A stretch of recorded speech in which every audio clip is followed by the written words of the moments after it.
بسم اللہ الرحمن الرحیم وصلی اللہ علی النبی الکریم رب اشرح لی صدری ویسر لی امری واحلل عقدۃ من لسانی یفقہوا قولی۔ 17 مئی 2015۔ آپ جانتے ہیں کہ حدیث کی 6 کتابوں کو صحاح کہا جاتا ہے۔ ان میں سے ایک ہے الترمذی۔ تو ترمذی میں ایک حدیث آئی ہے جو اس کے فضائل القرآن کے باب میں ہے۔ یہ حدیث لمبی ہے، اس میں ایک لفظ یہ ہے قرآن کے بارے میں، لا تنقضی عجائبہ، یہ قرآن کے عجائب کبھی ختم نہ ہوں گے۔ تو چونکہ اس میں عجائب کا لفظ ہے اور اس کو غرائب معنی میں لے لیتے ہیں لوگ، شرحوں میں زیادہ تر عجائب معنی غرائب، تو بس سمجھتے کوئی نوادر، کوئی کرشمے کی بات ہے۔ ایسا نہیں ہے، مطلب ہی وژڈم کی باتیں، نئی نئی کریٹو باتیں، نئے نئے آسپیکٹ دین کے، یہ مراد ہے اس کو۔ تو میں اکثر اس حدیث کو لے کر سوچتا رہتا ہوں، کیونکہ اس سے قرآن کے نئے نئے پہلو معلوم ہوتے ہیں، اور جب آپ قرآن کے نئے پہلو دریافت کریں تو قرآن کی پر آپ کا یقین بہت بڑھ جاتا ہے، اور جب یقین بڑھے گا قرآن سے تو ظاہر ہے کہ قرآن سے تعلق بڑھے گا، اللہ سے تعلق بڑھے گا، پیغمبر سے تعلق بڑھے گا، یہ سب ہوگا۔ تو میں سمجھتا ہوں کہ یہ جو حدیث ہے اس کو بہت محدود معنی میں لیا گیا ہے، حالانکہ اس کے معنی بہت وسیع ہیں۔ مثلا آج میں سوچ رہا تھا تو میری سمجھ یہ بات آئی کہ اس حدیث میں اگرچہ بات کہی ہے قرآن کے بارے میں، لیکن خود حدیث کے بارے میں یہ صحیح ہے، کیونکہ سارے علماء مانتے ہیں کہ قرآن اور حدیث میں صرف اتنا ہی فرق ہے کہ قرآن وہی مطلوع ہے اور حدیث وہی غیر مطلوع ہے، اتنا ہی فرق ہے۔ تو میں سمجھتا ہوں کہ یہ ماننا بالکل صحیح ہوگا کہ اگرچہ یہ بات قرآن کے بارے میں ہے لیکن وہ حدیث کے بارے میں صحیح ہے کہ قرآن کی طرح حدیث کے عجائب بھی کبھی ختم نہ ہوں گے۔ عجائب کا مطلب وہی ہے، اس کا وژڈم، اس کی بصیرت کی باتیں، اس کے رہنما اصول دریافت ہوتے رہیں گے۔ مثلاً دیکھیے، آج میں سوچ رہا تھا ایک حدیث کو لے کر، ایک حدیث ہے من لم یشکر الناس لم یشکر اللہ۔ جو آدمی انسان کا شکر نہیں کرے گا وہ اللہ کا شکر بھی نہیں کرے گا۔ تو میں بہت دن سے اس حدیث کو لے کر سوچتا رہا ہوں کہ کیا مطلب ہے اس کا، کیا مطلب ہے اس کا، شکر کا کیا مطلب ہے۔ دیکھیے، شکر کے معنی ہیں اعتراف کرنا، اکنالج کرنا۔ جب وہ اللہ کا شکر کرتے ہیں تو وہ بھی اعتراف ہوتا ہے، اکنالجمنٹ ہوتا ہے۔ یہ معاملہ انسان کا ہے کہ انسان کا جب شکر کرتے ہیں تو وہ گویا انسان کی خدمات کا اعتراف کرتے ہیں کہ انسان سے ہم کو یہ ملا۔ تو یہ صرف یہ نہیں کہ قرآن کو محفوظ کیا انہوں نے، قرآن کو یاد کیا، قرآن کی کتابت کی، پھر ہوتے ہوتے ہوتے ہم کو پہنچا دیا، یہ انسان کا اعتراف۔ اس کے سوا بھی جو دوسرے معاملات ہیں وہاں بھی انسان کا اعتراف ہے۔ مثلاً آج میں سوچ رہا تھا کہ آج ایک صاحب تھے جو ہوائی جہاز سے آئے ہیں دلی، تو ان کا کچھ ذکر تھا۔ تو میں نے سوچا کہ یہ ایک بہت بڑا شکر کا آئٹم ہے انسان کے شکر کا. وہ کیسے؟ ہوائی جہاز جو ہے ہزاروں سال کی تاریخ کے نتیجے میں بنا ہے. ہزاروں سال کی تاریخ.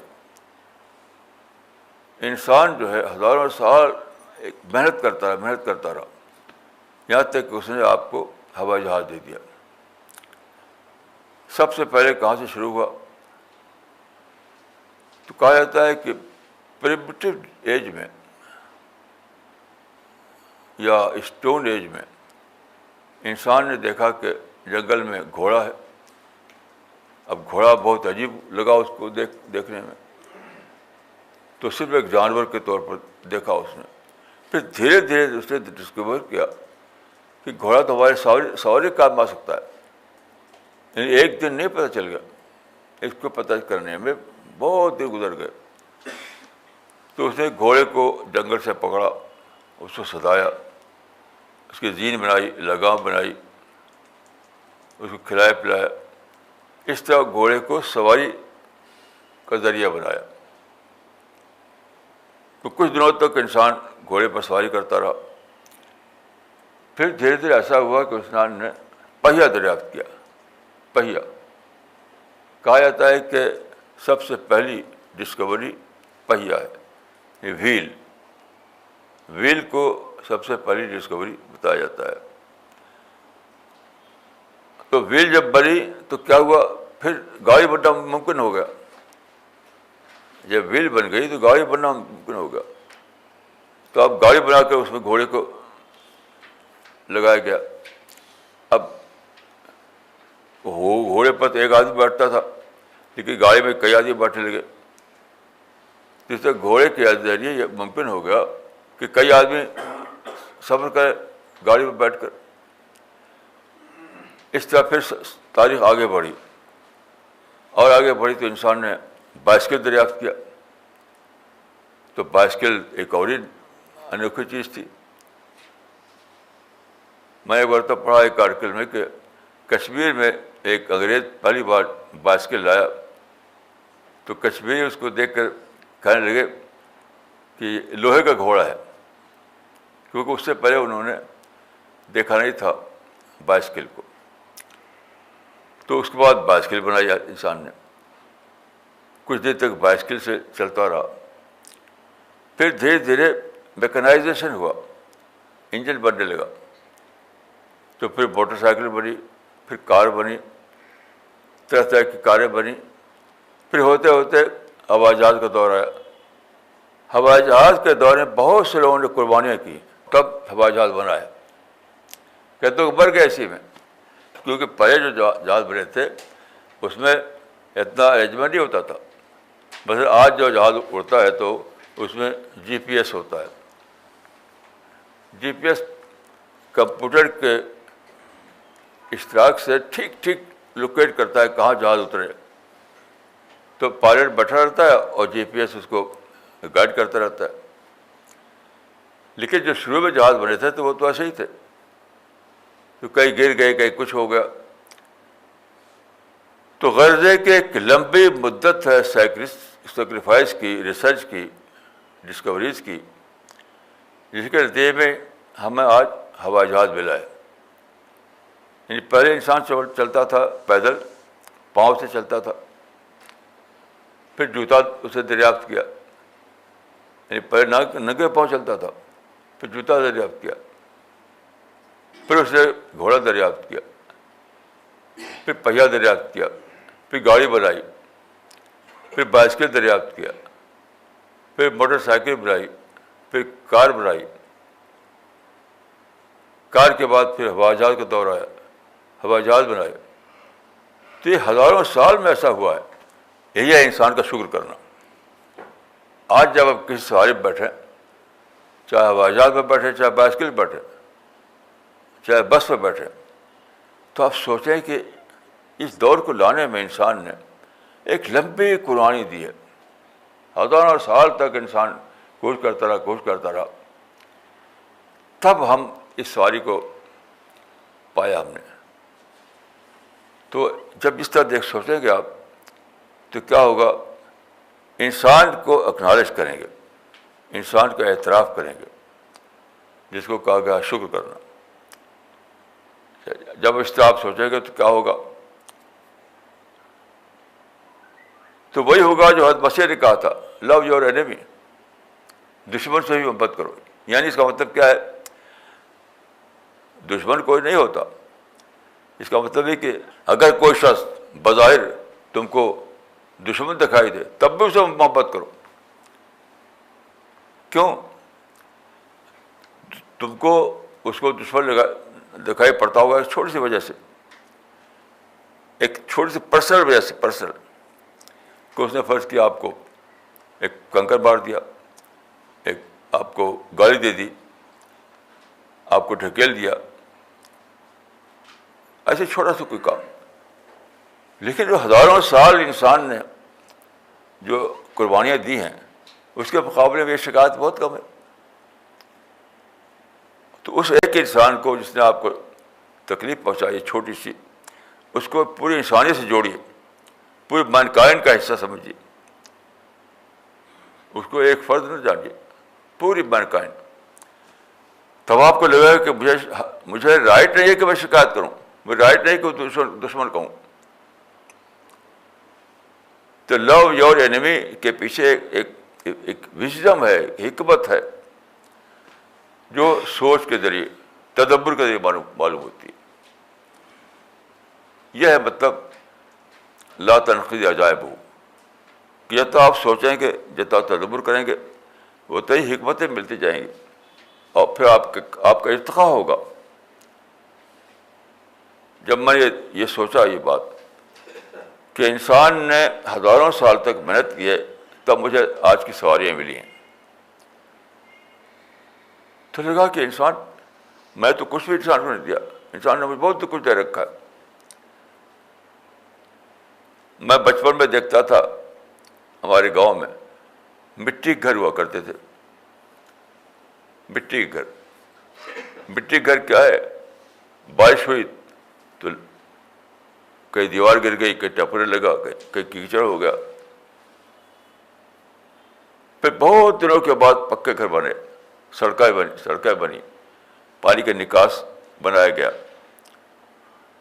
اس کے لیے بھی انسان نے بہت محنتیں کی ہیں، بہت محنتیں۔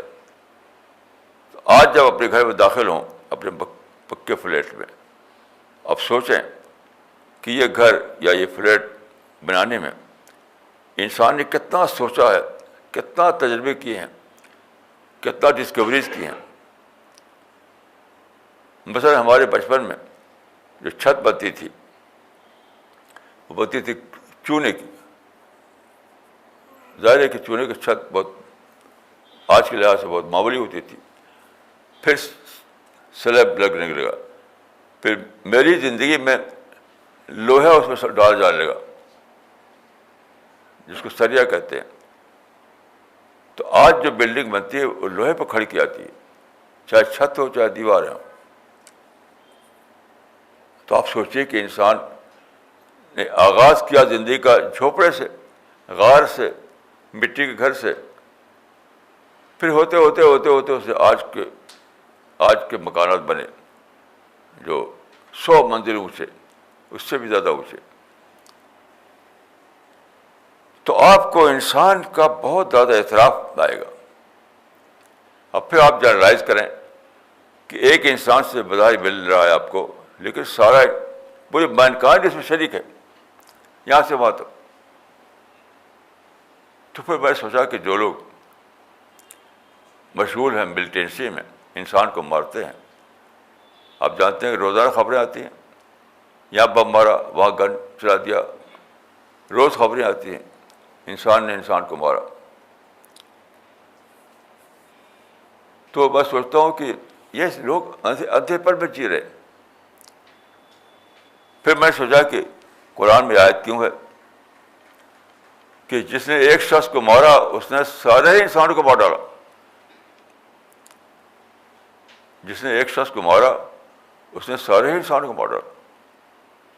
کیونکہ دیکھیے، جب آپ ایک انسان کے ایک انسان کے رول کو نہیں مانتے, ایک انسان کا جو آپ کی زندگی میں ہر حصہ ہے اس کو نہیں مانتے, تو آپ پوری انسانیت کو نہیں مانتے, کیونکہ وہ انسان کلمنیشن ہے اس تاریخ کا جو شروع ہوئی تھی آدم سے.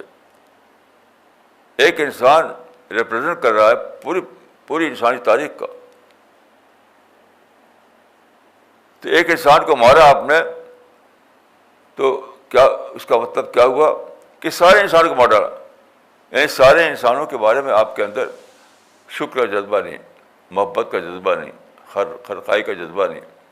سب انسانوں کو آپ نے ڈال رکھا ہے دشمنی کے خانے میں. کتنا بڑا کرائم ہے. اس طرح سے میں جب سوچتا رہا تو بہت سی باتیں سمجھ میں آئیں. مثلا دیکھیے, قرآن میں ایک آیت ہے, ما لہذا رسول یاکل الطعام ویمشی فی الاسواق,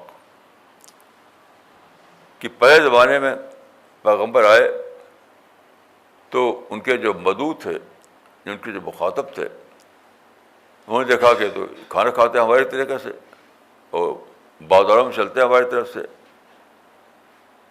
حالانکہ یہ تو پیغمبر ہے تو انہیں فرشتوں کی طرح رہنا چاہیے.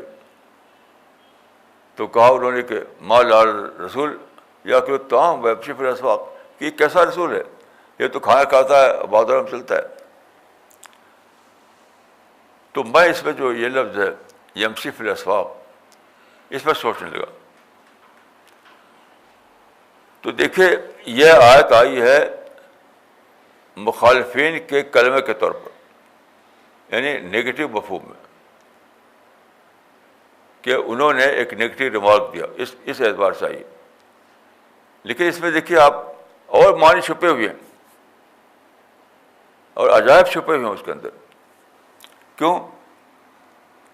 اب آپ اس کو سوچیے, پیغمبر کی نسبت سے سوچیے کہ پیغمبر بازار میں کیوں جاتا تھا. اس لیے کہ ان کو دعوت دے, اللہ کے پیغام پہنچائے. کیونکہ اس نے دیکھا کہ بازار میں انسان ہوتے ہیں, ہر جگہ انسان تو ملیں گے نہیں, وہاں انسان کا مجمع ہوتا ہے, تو وہاں جا کر مجھے باتیں کہنا ہے.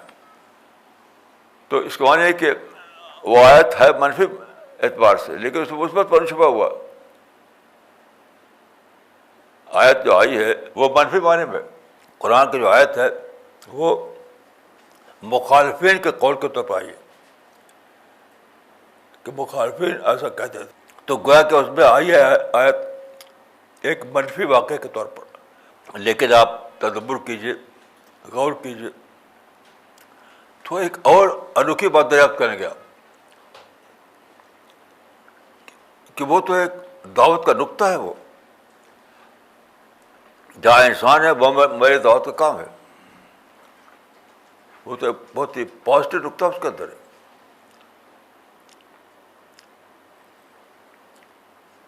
یہ تدبر سے معلوم ہوتا ہے, غور فکر کرنے سے معلوم ہوتا ہے. پھر مزید میں نے سوچا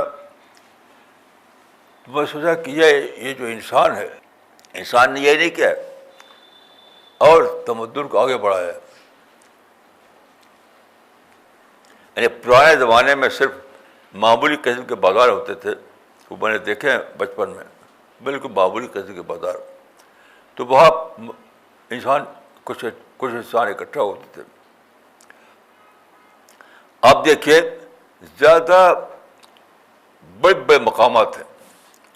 اب کیا ہے, سیمینار ہے, کانفرنس ہے, ڈائیلاگ ہے, ریلوے اسٹیشن ہے, بس اڈا ہے, ہوائی جہاز, ایئرپورٹ پر, یونیورسٹیاں ہیں, کالج ہیں, لائبریری ہے. آج کے جو اسواق ہیں وہ بہت ہی زیادہ بڑھ چکے ہیں. پہلے کے اسواق تو بہت کم تھے, چند اسپاٹ تھا معمولی قسم کا. آج کے اسواق تو بہت ہی زیادہ بڑے بڑے درجے میں ہوتے ہیں.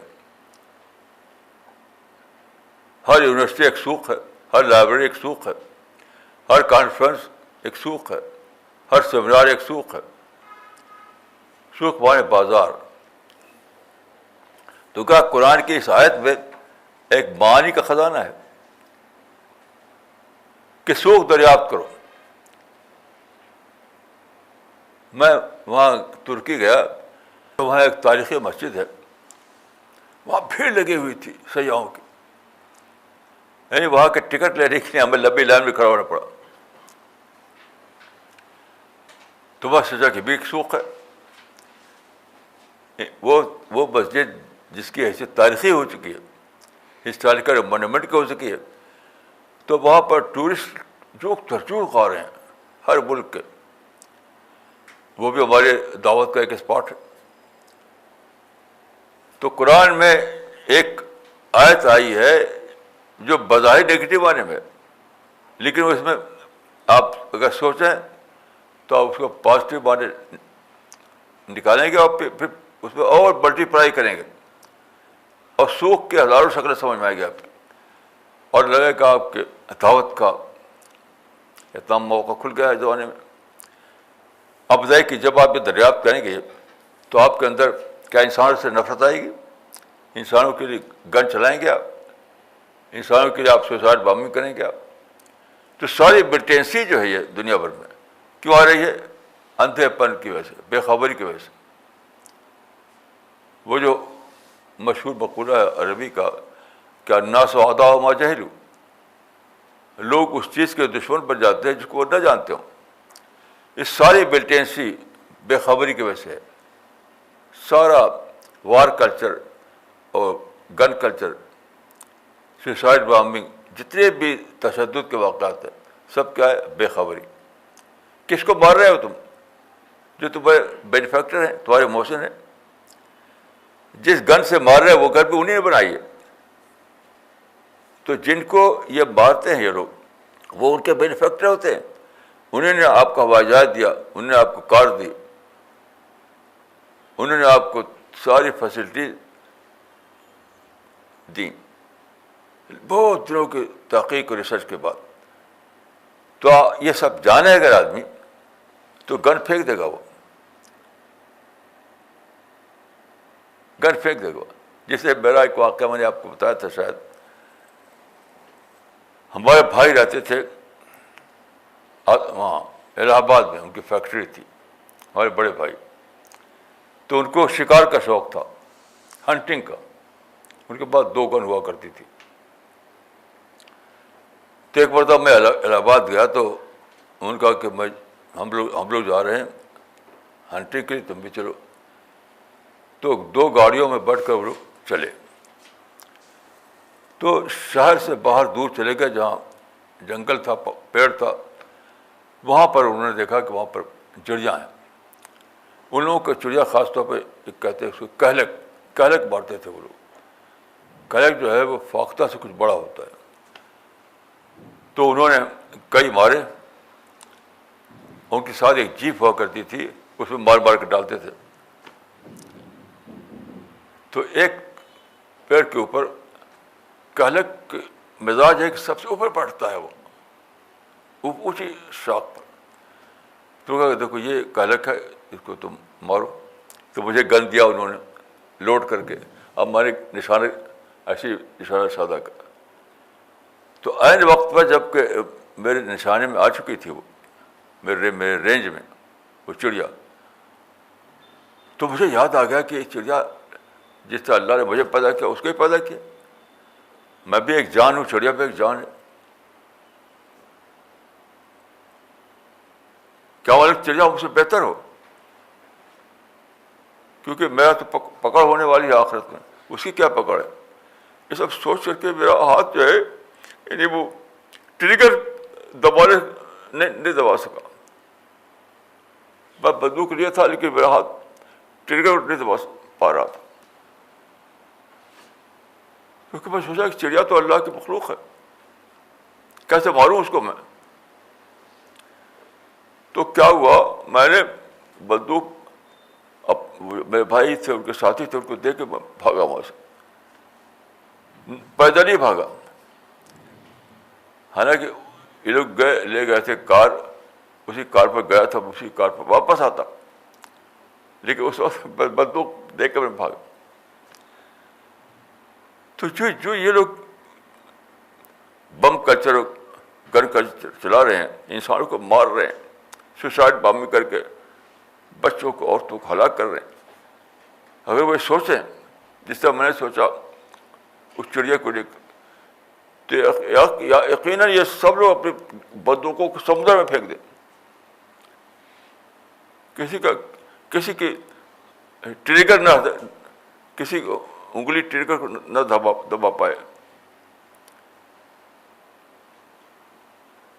تو یہ جو حدیث ہے کہ لا تنقضی عجائب ہو, کہ قرآن کے عجائب کبھی ختم نہ ہوں گے, وہ سمندر کے معنی اس کے اندر ہے. سمندر یہ اس کو سوچیں آپ تو اس میں معرفت ہے, اس میں حکمت ہے, اس میں وژڈم ہے, اس میں خدا شناسی ہے, اس میں جنت کا راستہ ہے. لیکن کوئی سوچتا نہیں.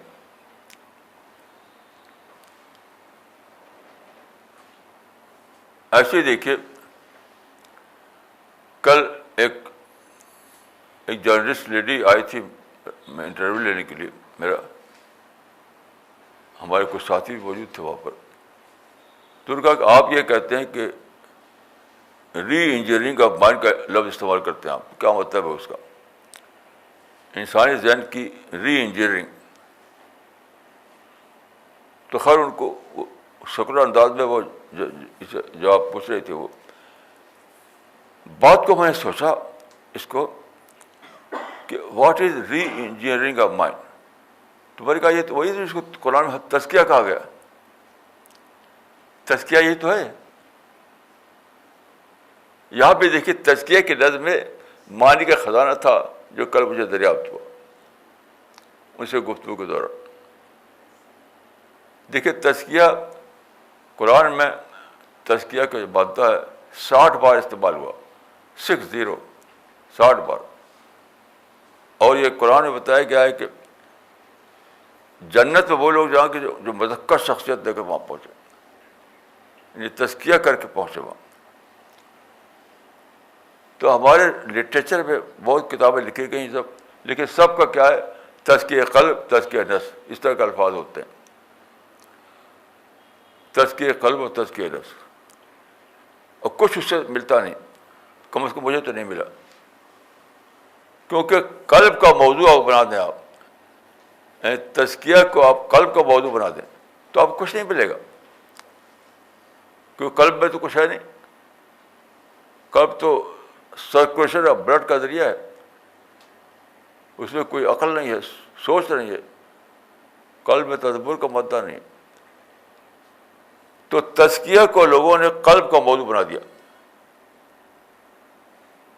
تزکیہ نفس, تزکیہ قلب کے طرف کتابیں لکھی جانے لگی, اور یہ کتابوں میں میرے معلومات کے مطابق کچھ بھی نہیں ہے سوائے کنفیوژن اور کچھ بھی نہیں. تو میں سوچا کہ دیکھیے تزکیہ قلب کا مطلب ہے ری انجینئرنگ آف مائنڈ. اب دیکھیے یہ وہی بات ہے کہ قرآن کی آیت میں نئی نئی عجائب نکلنا. اب میں نے سوچا ری انجینئرنگ کیا چیز ہے. دیکھیے انسان پیدا ہوتا ہے, پیدا ہوتے ہی اس کی کنڈیشننگ شروع ہو جاتی ہے. کنڈیشننگ, اس کی عادتیں بنتی ہیں, اس کا مزاج بنتا ہے, اس کی سوچ بنتی ہے, کچھ چیزوں کا وہ ہیبٹس ڈیولپ ہوتی ہیں.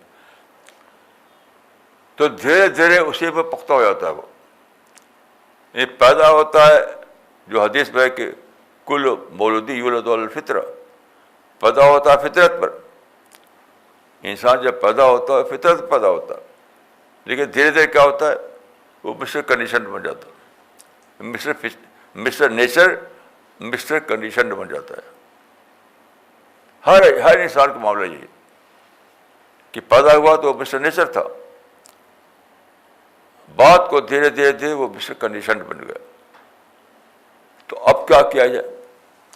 اب ہے اس کو ڈی کنڈیشن کرنا, اسی کنڈیشن کو توڑنا, اس کے اندر دوبارہ فطرت کی طرح لوٹانا, اس کے اندر اس کی سوچ کو جگانا, مسٹر ڈی کنڈیشن بنانا. مسٹر کنڈیشنڈ کو مسٹر ڈی کنڈیشن بنانا، یہ ہے ری انجینئرنگ، اور یہی ہے تزکیہ۔ تزکیہ کے لفظی معنی ہے ٹو پیوریفائی، پاک کرنا، ٹو پیوریفائی۔ تو پیوریفائی کیا؟ یہی تو ہے، یہ اس کی کنڈیشننگ کو توڑنا، اس کی عادت کو بدلنا، اس کے سوچ کو صحیح کرنا، یہی تو ہے۔ تو آپ دیکھیے کہ قرآن میں لفظ تزکیہ تھا، لیکن جب اس کو سوچا میں نے تو اسے معنی کا ایک خزانہ موجود تھا، خزانہ۔ یہ ہے لا تنقضی عجائب ہو، اس طریقے سے کسی کتاب میں نہیں لکھا ہوا ہے تزکیہ کا، اس طریقے سے کسی کتاب میں نہیں لکھا ہوا۔ میں نے بہت سی کتابیں پڑھی لیکن اس طرح مجھے نہیں ملا کسی میں، لیکن اس میں وہ خزانہ موجود تھا، وہ سوچتے سوچتے وہاں تک پہنچا، وہاں تک میں پہنچ سکا۔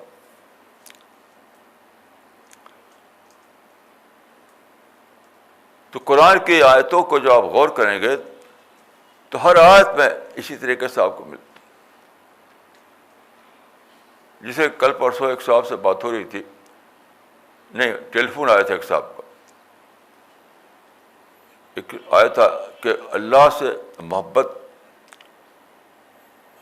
ہونا چاہیے، الذین آمنوا اشد حبا للہ، ایمان والے اللہ سے بہت محبت کرتے ہیں، یعنی اسٹرانگ افیکشن ان کو ہوتا ہے اللہ سے۔ تو پوچھا تھا کیا مطلب ہے اور کیسے اس کو کیا جائے، کیسے کیا جائے؟ تو میں سوچا کہ کیا یہ کوئی نعوذ باللہ کوئی لو افیئر کی بات ہے؟ جیسے لو افیئر ہوتا ہے لڑکوں لڑکیوں کو، ایسا کچھ معاملہ ہے؟ یہ معاملہ نہیں ہے۔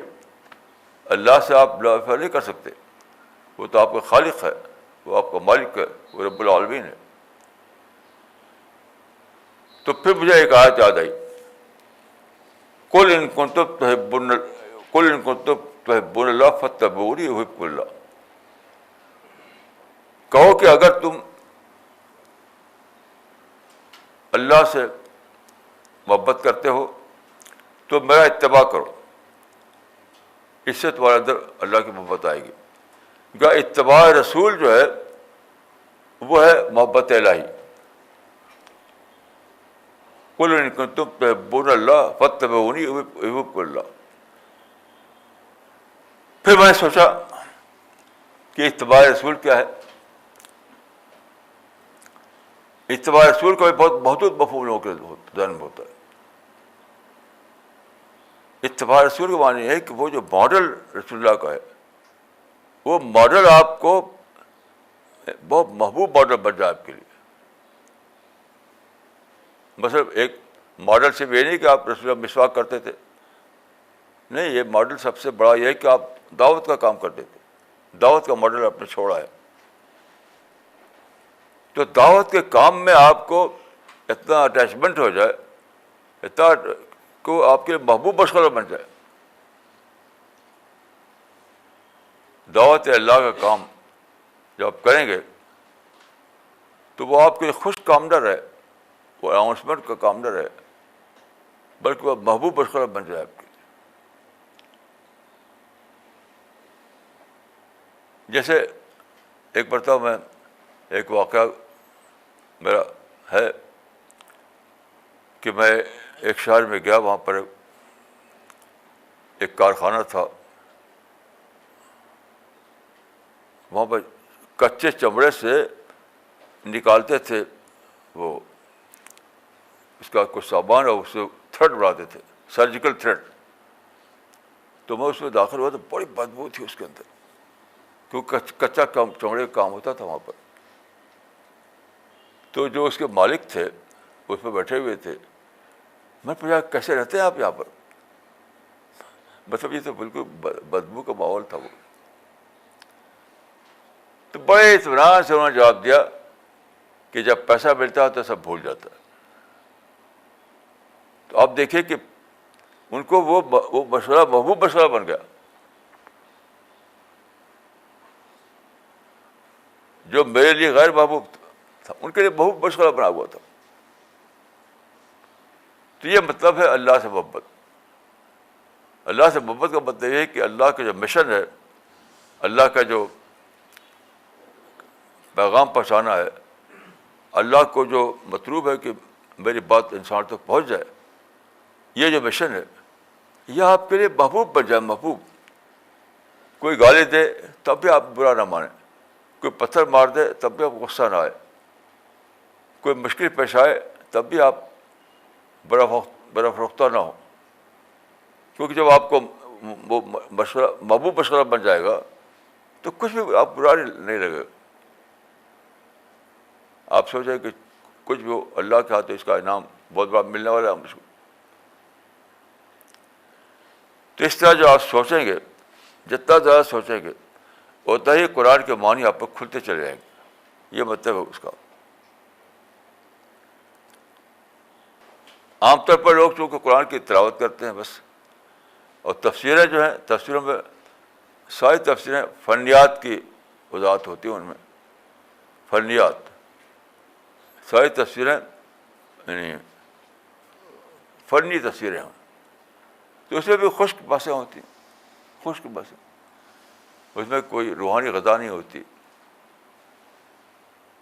اس میں کوئی معرفت کا سامان نہیں ہوتا. مثلا دیکھیے، یہ آیت میں نے پڑھی کہ وَإِذَا سَمِعُوا مَا أُنزِلَ إِلَى الرَّسُولِ تَرَىٰ أَعْيُنَهُمْ تَفِيضُ مِنَ الدَّمْعِ مِمَّا عَرَفُوا مِنَ الْحَقِّ. یہاں پر اہل ایمان کے گروہ کا حال بتایا گیا ہے کہ وہ رسول اللہ کے پاس آئے اور قرآن سنا تو ان کو ایمان مل گیا، وہ ایمان لائے اور ان کی آنکھوں میں آنسو بہنے لگے، کیونکہ جو معرفت ان کو ہوئی تھی مما عرفوا من الحق. تو اس کو سوچتے سوچتے میں نے سمجھا کہ ایمان جو ہے ایک کلمہ دہرانے کا نام نہیں ہے. لا الہ الا اللہ محمد رسول اللہ کہہ دیا تو بس ایمان ہو گیا. نہیں، ایمان جو ہے وہ ڈسکوری ہے. معرفت کا مطلب ڈسکوری. اتنا گہرا آپ کو ریئلائزیشن ہو، اتنا گہرا آپ کو کچھ ایسی گہری بات مل جائے آپ کو کہ آپ کو دل تڑپ اٹھے، آپ کے دماغ میں ہلچل پیدا ہو جائے، آنکھوں سے آنسو جاری ہو جائے. تو یہ ہے معرفت. اور معرفت کا مطلب ہے ڈسکوری. لیکن یہ کب معلوم ہوتا ہے جب سوچا جائے. نہ سوچا جائے تو کچھ بھی نہیں. سوچا جائے تب ہوتا ہے. یہ جو حدیث کے جو الفاظ ہیں قرآن کے بارے میں کہ لا تنقضی عجائبہ، تو اس سے میں سمجھا کہ قرآن چونکہ اللہ کا کلام ہے، اللہ وہ اچھے سمندروں کو پیدا کیا، تو ظاہر ہے کہ جس طرح قرآن کو جس نے سمندروں کو پیدا کیا وہی قرآن کا بھیجا اپنے پیغمبر کے پاس. اس میں وہی سمندر والی صفات ہوں گی. قرآن میں بھی سمندر والی صفات، یعنی معنی کا خزانہ، حکمت کا خزانہ. لیکن ملے کیسے؟ تدبر کرنے سے. تدبر اور دعا. آپ قرآن پر تدبر کریں اور ساتھ ساتھ دعا کرتے رہیں. لیکن تدبر کا کام ہونا چاہیے کھلے ذہن کے ساتھ، بند ذہن کے ساتھ نہیں، کھلے ذہن کے ساتھ. اور اس سے پہلے آپ نے اپنے ذہن کو تیار کیا ہو. یعنی پریپیئرڈ مائنڈ ہی تدبر کر سکتا ہے. یہ بھی سمجھ لیجیے، ایک پریپیئرڈ مائنڈ ہی تدبر کر سکتا ہے. اسی پہ بانی کھلیں گے، اسی کے اندر کریٹو آئیڈیاز آئیں گے. تو ایک لمبا پروسیس ہے یہ.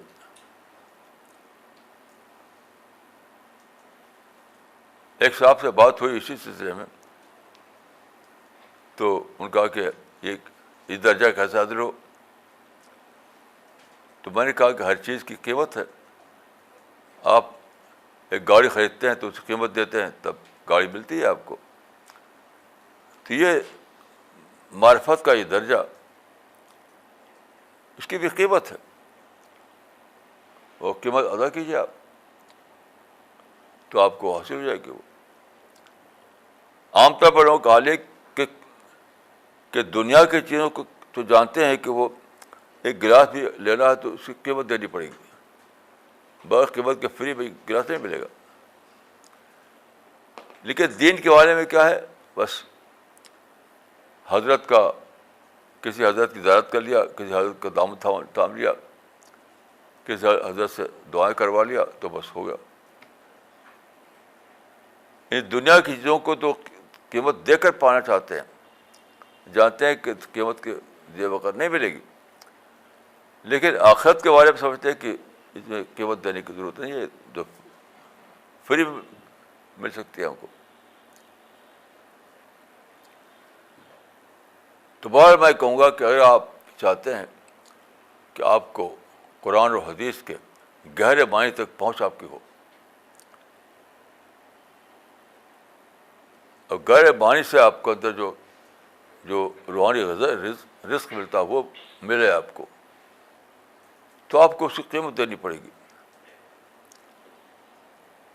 اپنے کو یکسو کرنا پڑے گا، اپنے کو ڈیوائن کلچر پہ لانا پڑے گا، اپنے مائنڈ میں تھنکنگ ڈیولپ کرنا پڑے گا، سوچنے والے، اپنے کو سوچنے والا بنانا پڑے گا، اس طرح کے جو اس کے تقاضے ہیں وہ پورے کرنے پڑیں گے۔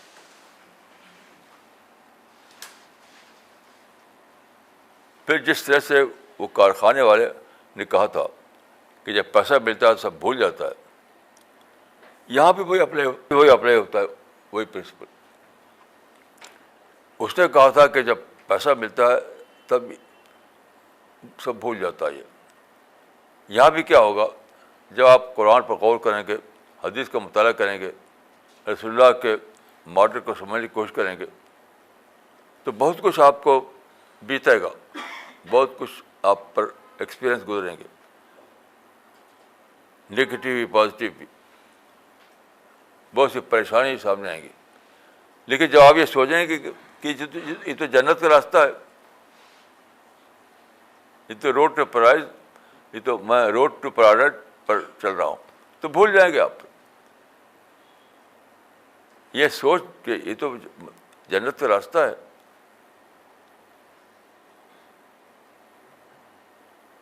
اور حدیث میں آتا ہے کہ ایک حدیث ہے کہ حجبت الجنت بالمکارہ، کہ جنت مکروہات سے ڈھانک دی گئی ہے، انوانٹیڈ چیزوں سے ڈھک گئی ہے، جنت کے راستے میں انوانٹیڈ تجربے ہیں۔ تو اس کا مطلب کیا ہے؟ اس کا مطلب یہ ہے کہ اپنے ذوق کے خلاف، ایسا نہیں کہ کوئی پتھر مارے گا آپ کو، اپنے ذوق کے خلاف، اپنی پسند کے خلاف تجربات گزریں گے۔ کہیں نفرت کے اسباب ہوں گے، آپ محبت کرنی پڑے گی، کہیں آپ نگیٹو تجربہ ہوگا لیکن اس کو آپ کو پازیٹیو میں ڈھالنا ہوگا، کہیں سے کٹنے کا وقت آئے گا لیکن آپ اسے جوڑیں گے اس سے۔ تو جنت مکروہات سے ڈھانک دی گئی ہے، اس کا مطلب یہی ہے، خود جنت نہیں ڈھکی ہوئی ہے، انسان ڈھکا ہوا ہے، جنت کا مسافر۔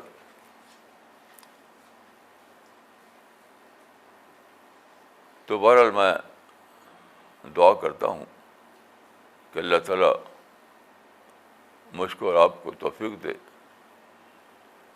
کہ ہم صحیح و غلط میں فرق سمجھیں، ہم کو توفیق دے کہ ہم ڈسٹریکشن سے اپنے کو بچائیں، ہم کو توفیق دے کہ ہم اللہ کے راستے پر بہت مضبوطی کے ساتھ چلتے رہیں، ہم کو توفیق دے کہ ہم سچی دعائیں کریں اس راہ میں. ہم کو توفیق دے کہ ہم رسول اللہ کے ماڈل کو سمجھنے کی کوشش کریں اور اس کو اختیار کریں. ہم کو توفیق دے کہ ہم یہ درجہ آئے کہ ہمیں اس میں لذت ملنے لگے, یہ سوچ کر کے کہ یہ اللہ کا راستہ ہے, یہ جنت کا راستہ ہے, یہ سوچ کر ہمیں اس میں لذت ملنے لگے.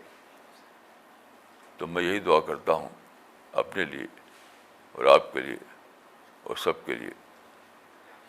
یہی اس دنیا میں کسی انسان کے لیے کامیابی کا راستہ ہے. اس دنیا میں کامیاب وہ ہے جو صراط مستقیم پر چلے, جو جنت کے راستے پر چلے. جو بھٹک گیا وہ گیا, ناکام ہو گیا.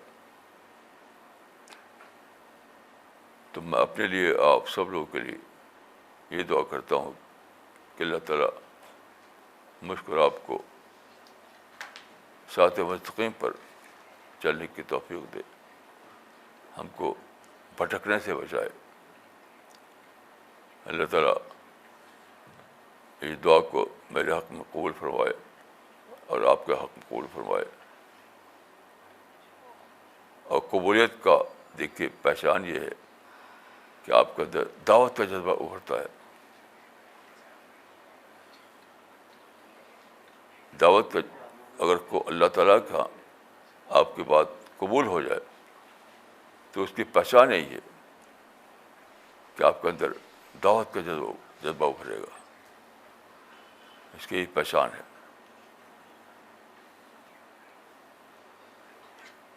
تو اللہ تعالیٰ میری اور آپ کی مدد فرمائے. السلام علیکم ورحمۃ اللہ. Okay, we are starting with the question answer session.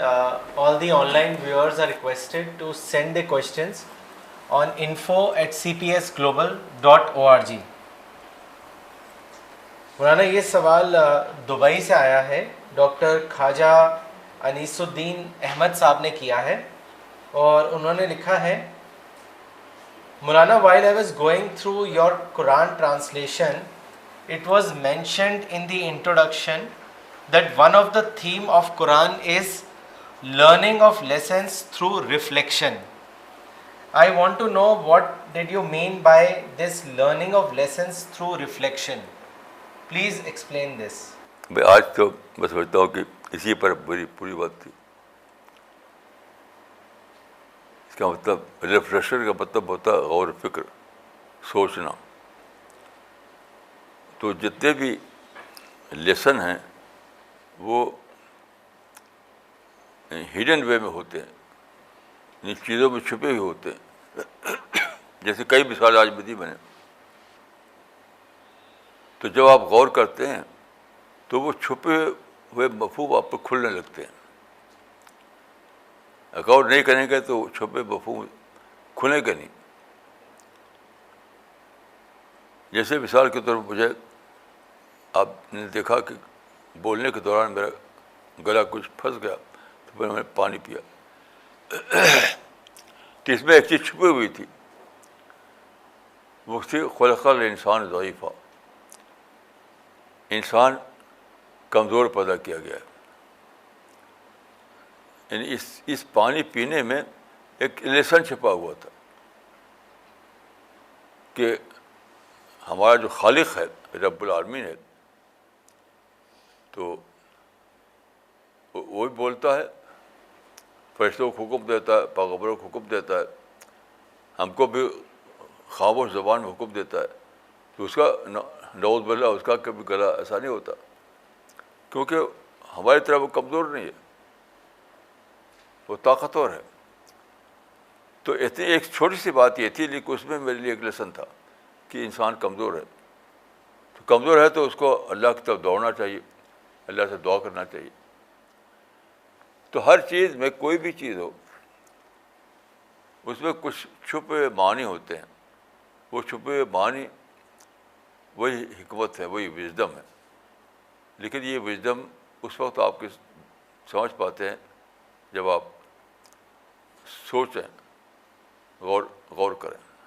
مولانا اگلا سوال ڈاکٹر سفینہ تبسم نے کیا ہے اجمیر سے، اور انہوں نے لکھا ہے مولانا صاحب نا امیدی کو قرآن میں کیوں کنڈیم کیا گیا ہے، اس کو واضح کریں۔ دیکھیے، جو آدمی مایوس ہوتا ہے وہ خدا کے بارے میں مسٹرسٹ کا، بے اعتمادی کا اظہار کرتا ہے، کیونکہ خدا کا جب اعلان ہے کہ کائنات اس کی رحمتوں سے بھری ہوئی ہے،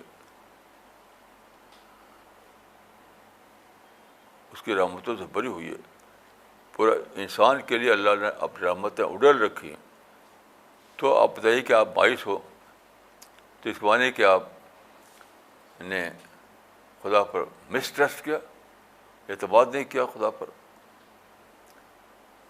دوسری بات یہ ہے کہ خدا کی جو رحمتیں بھری ہوئی ہیں تو وہ ایسا نہیں جیسے کہ کنکر پتھر بھرے وہ دکھائی دیں۔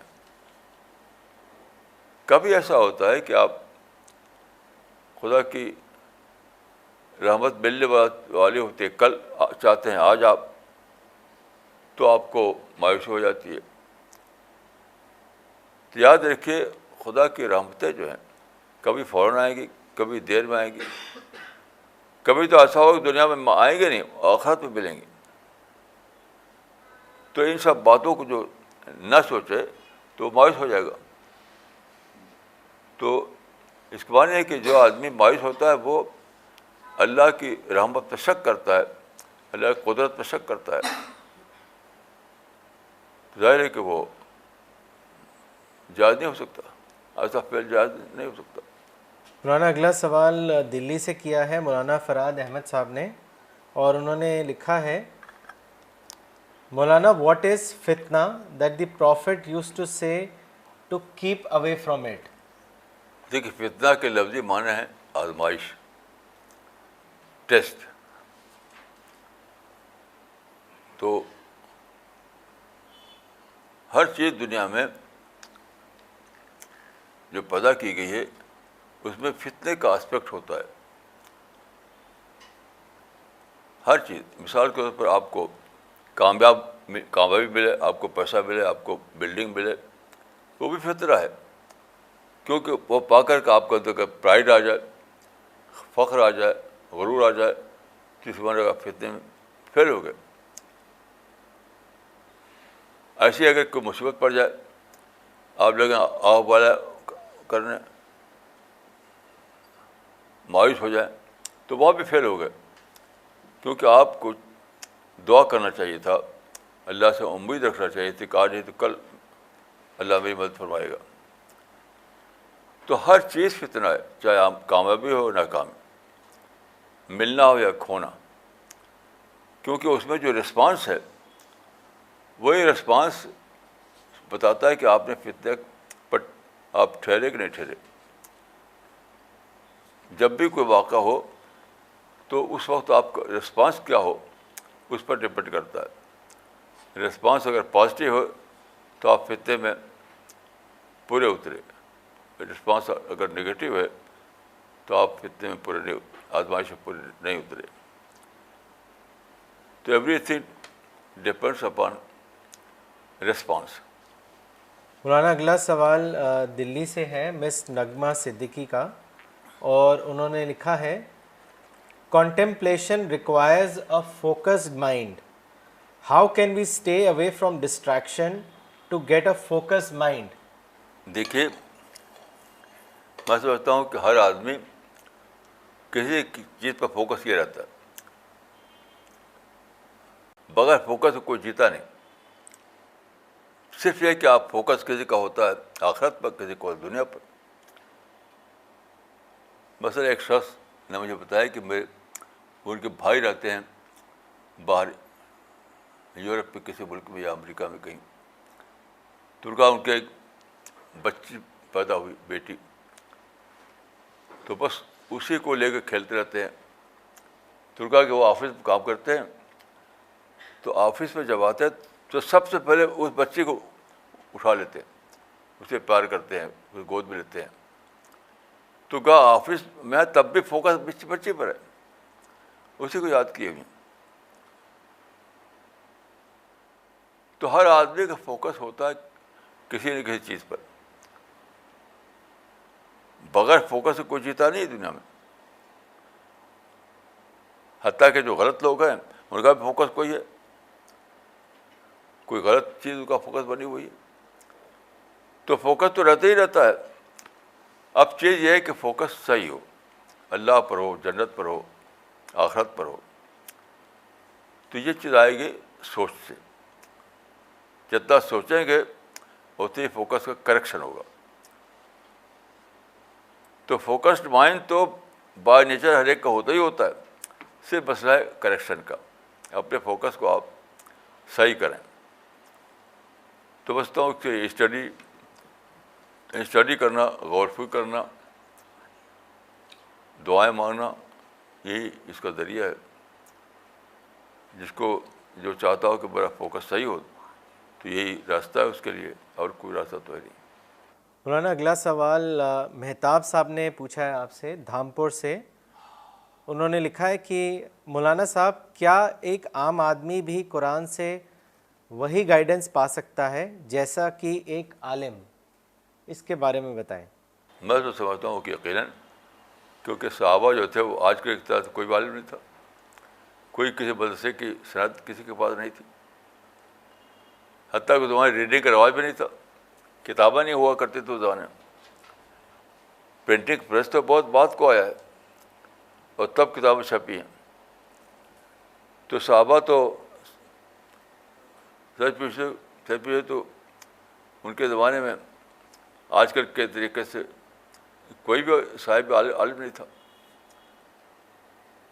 لیکن ان کو معنی, قرآن کے معنی وہ سمجھتے تھے کیونکہ غور کرتے تھے. تو دیکھیے, قرآن کے گہرے معنی کو جاننے کے لیے یہ نہیں کہ وہ آدمی سعادت یافتہ ہو, ہرگز نہیں. اس کے اندر سوچ کا مادہ ہو, کنٹمپلیشن کا مادہ ہو, تدبر کا مادہ ہو. جس کے اندر تدبر ہوگا وہ ضرور قرآن کے گہرے معنی تک پہنچ جائے گا. مولانا اگلا سوال لینے سے پہلے ہم 3 کامنٹس پڑھنا چاہیں گے جو 12 سال کی جو بچیاں ہیں انہوں نے بھیجا ہے مولانا, میری لینڈ USA سے. اور ان کو مس گلزیبہ احمد جو ہیں وہ کلاس کرتی ہیں ان کی.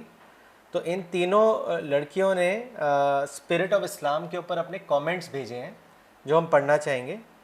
The first comment is by Miss Vania Khan, and she has written, "There are many lessons in the spirit of Islam that have benefited me.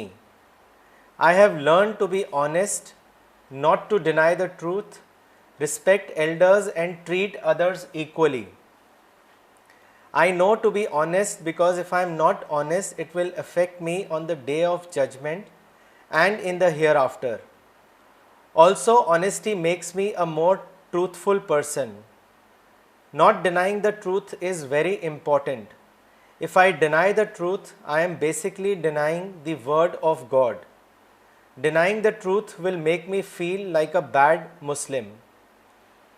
Respecting elders is an important lesson too. Respecting elders means listening to them and doing as they say.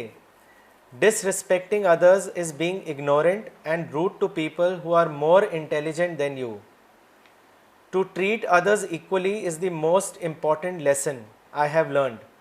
Allah made everyone equal, and to Allah everyone is equal, and treating everyone equally would make Allah proud of me for following as He had said. To conclude, the spirit of Islam has benefited me in many ways, such as to be honest, not denying the truth, respecting others and to treat others equally." مولانا دوسرا جو آیا ہے comment on spirit of Islam is by Maira Usman. She is a 6th grade student in USA. انہوں نے لکھا ہے, "After reading this book, my life has changed drastically. I love how this book explains the meaning of the Quran in scientific and current ways. This book is so short and easy to read, but it has a lot of lessons. I have learned the importance of prayer, peace, and patience. After reading, I have realized why Islam is peaceful.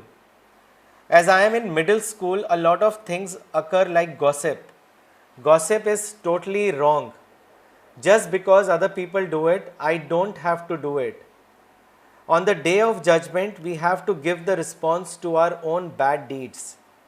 I have become more mature and have learned the meaning of right and wrong. Recently, there was a vote going on where children had to vote. I voted for this man who was humble and down to earth. I have learned how much God loves us and how much He wants us to be on the right path. Now I love to pray because I know I am talking to God. I feel that if other kids read this book, their life will change as well.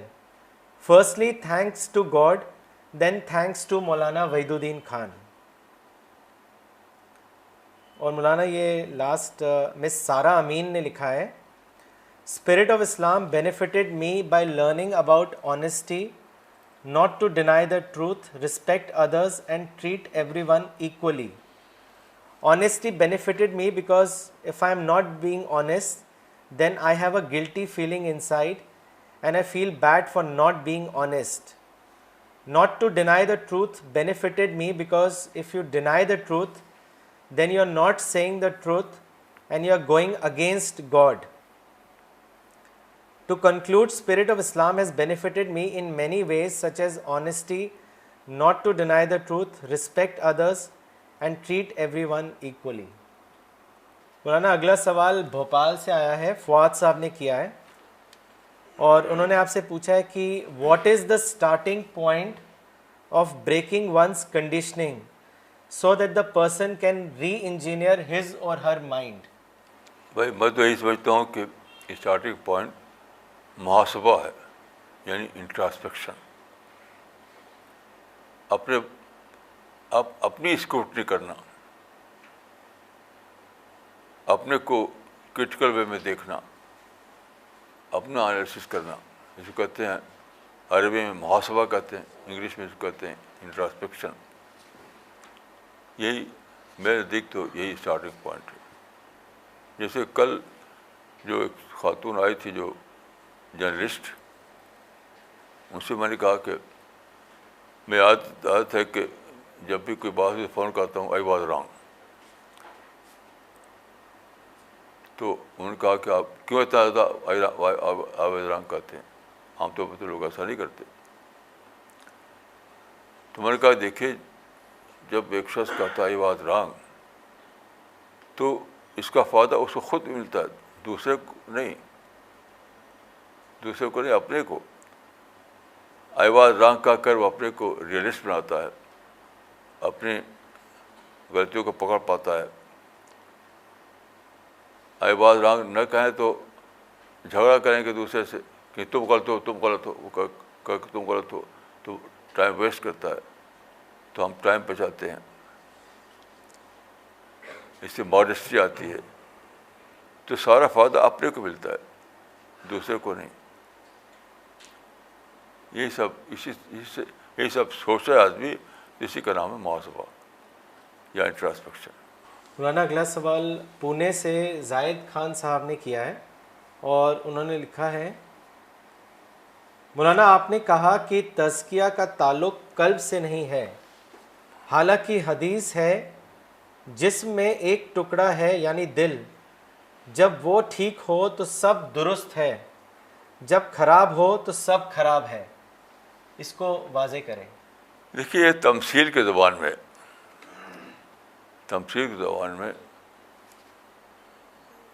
انسانی بولتا ہے, قرآن میں بھی تمثیل کی زبان ہے.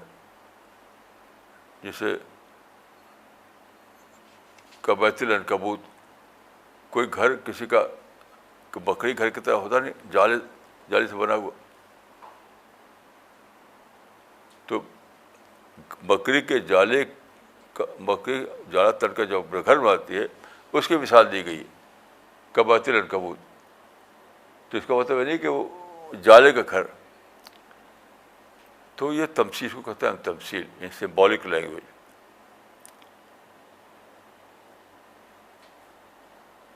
اور دوسری بات یہ ہے کہ آپ عربی زبان کی ڈکشنریاں دیکھیں تو آپ پائیں کہ عربی زبان میں قلب کے معنی ہارٹ کے نہیں ہوتے، دل کے معنی سمجھتے ہیں لوگ، قلب کے معنی وہی ہے جو عقل کے ہیں. آپ لسان العرب میں پڑھیے جو عربی زبان کے مشہور لغت ہے، قلب کے معنی وہی ہے جو عقل کے معنی ہوتے ہیں. اور قرآن میں چھ الفاظ استعمال ہوئے ہیں، قلب، عقل، فؤاد، نہا، ہجر وغیرہ، یہ سب عقل کے معنی میں ہیں. اس پر میں نے لکھا ہے بہت، آپ پڑھ لیجیے میری کتابوں میں. مولانا ان کا ایک اور سوال ہے، انہوں نے آپ سے پوچھا ہے کہ موجودہ سائنٹیفک ڈسکوریز کو قرآن اور حدیث سے جوڑنا کہاں تک درست ہے جبکہ قرآن کتاب ہدایت ہے؟ دیکھیے بہت بڑی غلط فہمی ہے. سائنٹیفک ڈسکوری لوگ سمجھتے ہیں کہ مغرب کی ڈسکوری. سائنٹیفک ڈسکوری کیا ہے؟ لا آف نیچر کو دریافت کرنا. جو خدا کا جو قانون ہے اسی کو دریافت کرنے کا نام ہے سائنٹیفک ڈسکوری. مثلا دیکھیے پہلے زمانے میں انسان سمجھتا تھا کہ زمین بیچ میں ہے، سورج کے گرد گھوم رہا ہے. اب سائنس نے دریافت کیا کہ ایسا نہیں ہے، بلکہ سورج بیچ میں ہے، زمین گھوم رہی ہے. تو یہ سائنٹیفک ڈسکوری خدا کے قانون کو دریافت کرنا ہے. سائنٹیفک ڈسکوری کسی اور چیز کا نام نہیں ہے، خدا ہی کے قانون کو دریافت کرنے کا نام ہے. یہ بہت بڑی غلط فہمی، لوگ سمجھتے ہیں کہ سائنٹیفک ڈسکوری کوئی اور چیز ہے. مثلا میں جب چھوٹا تھا تو میں سمجھتا کہ کھانے کا مطلب پیٹ بھرنا. میرے بچپن میں کھانے کا مطلب دو ہی ہوا کرتا تھا، پیٹ بھرنا اور ٹیسٹ، بس. بات کو جب میں مطالعہ کیا تو معلوم ہوا کہ سائنس نے جو دریافت کیا ہے وہ تیسری چیز جو چھوٹی ہوئی تھی وہ سب بڑی چیز ہے، وہ ہے نیوٹریشن، نیوٹریٹیو ویلیو جو ہے اس کی، وہ سب سے بڑی چیز ہے. یہ تو اللہ کا قانون ہے. یہ کوئی ایسا نہیں کہ کسی مسٹر یورپ نے دریافت کر لیا ہے. ہر وہ چیز جو سائنس میں بڑھاتے ایگزیکٹ سائنسز میں. ویسے تو لوگ سوشل سائنس کو بھی سائنس کہتے ہیں، وہ میں اس کو سائنس نہیں مانتا. پولیٹیکل سائنس کو بھی سائنس کہتے ہیں، وہ میں سائنس نہیں مانتا. میں صرف فزیکل سائنس کی بات کرتا ہوں. تو فزیکل سائنس خدا ہی کے قانون کی دریافت کا نام ہے، کسی اور چیز کا نام نہیں ہے وہ.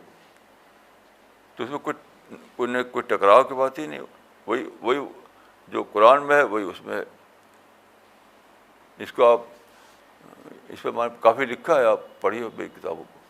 مولانا انہوں نے یہ بھی لکھا ہے، آپ سے جاننا چاہتے ہیں کہ ہارون یحییٰ کی کتابیں آپ کے خیال سے کس حد تک قرآن اور سنت کو سمجھانے میں سپورٹ کر سکتی ہیں؟ دیکھیے میں کسی کی کتاب پر کوئی تبصرہ نہیں کروں گا. آپ پڑھیے، اب پڑھ کے خود رائے بنائیے، خود پڑھیے، خود کو رائے بنائیے. میں اس پر کوئی ریمارک نہیں دوں گا. Okay, so we will end the session now. Thank you.